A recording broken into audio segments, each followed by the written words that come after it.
Guys, welcome back to Unqualified Critics, and I want to thank you for the growth of the channel recently. You guys have been tuning in more often, watching the videos longer, all of that means a lot to me, and I'm glad for those of you that like the channel that you're getting value out of it. That's the name of the game. But I want to update you guys on the Midway Legacy Edition arcade cabinet, as I like to call it, the new Mortal Kombat cabinet from Arcade One Up. I know that's not the official title. The design is finalized. I always like to close the loop on this stuff because I did a video on this when it was first leaked, and then a different version leaked that looked kind of ugly. Did a video on that. Well, now we know the final version because this is what's actually posted to arcade1up.com, not some random retailer. I think it looks good. Notably, the fins on the side are gone, and the riser looks like it should. It doesn't have the goofy Mortal Kombat 1, you choose your character screen on the front, looking all rasterized and weird.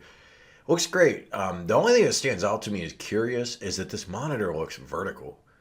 Are they back to putting the screens up vertical, or is this just a render and they didn't update it with the proper tilt? I'm going to assume it's a render issue, and that's not the plan. I certainly hope so. I really enjoy those recessed tilted monitors. I don't like the vertical monitors at all. I think they're goofy.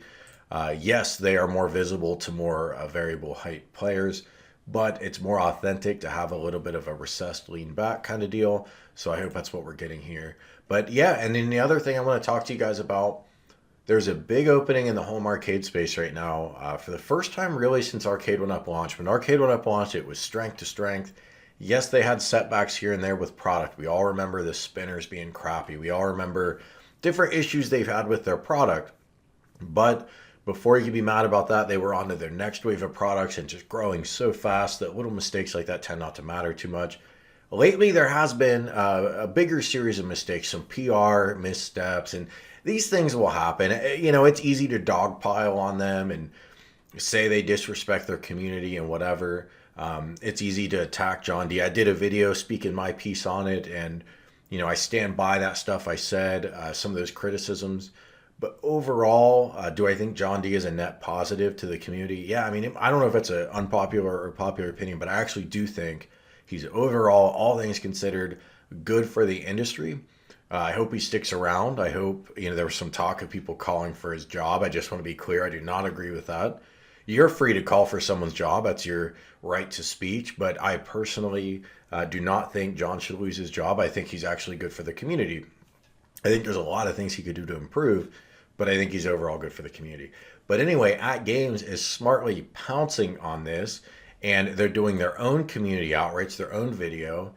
If you go to their channel, which is weirdly hard to kind of find in YouTube search, but if you look up their video on National Owners Day, Love, Play, Win, they talk about their openness, they talk about their feedback and all of that, and that's smart of them to do. The other big opening behind the scenes isn't just about PR, it's about supply chain.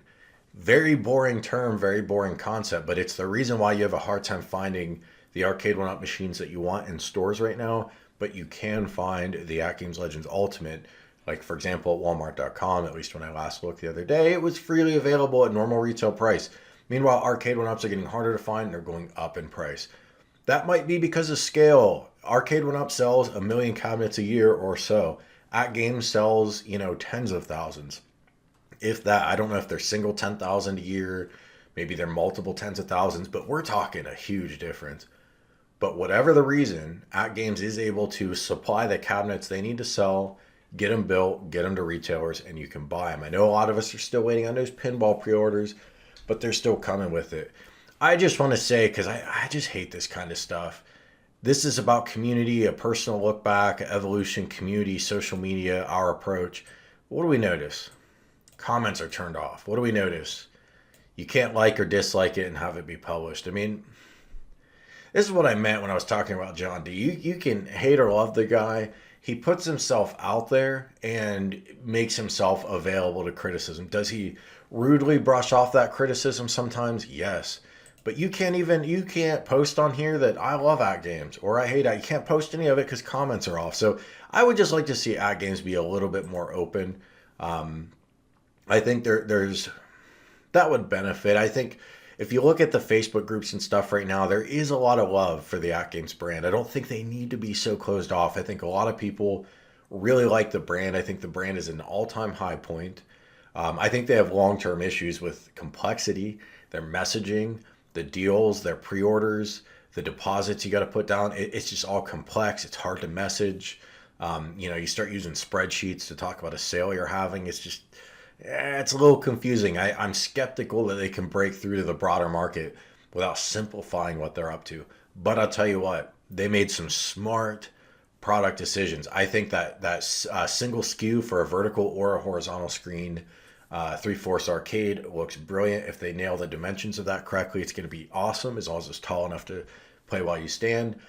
Getting rid of the riser and going for a solid state single piece 3/4 arcade, great idea. Seems like they're real serious about getting the pinball machines pumped out, which, who knows? Maybe they end up selling more of those than even Arcade One Up simply because they're building more. So there's a lot to love about AtGames right now. But just I'm telling you guys, if you want to crap on John, keep in mind John's out there. AtGames still has a long way to go before they're putting themselves out there as much as Arcade One Up. That's just my opinion. You guys are welcome to agree or disagree. But the bottom line is the Midway Legacy Edition cabinet is finalized. You might want to go through this notify me process, and let's just hope Arcade One Up delivers enough units, because it won't matter how great this cabinet is if they can't make enough of them to actually sell to everyone who wants one. Thanks for watching, guys. Hit like if you enjoy the video. Make sure you're subscribed, and I'll talk to you soon. Hey, consider hitting that join button to support the channel, and thanks so much for watching.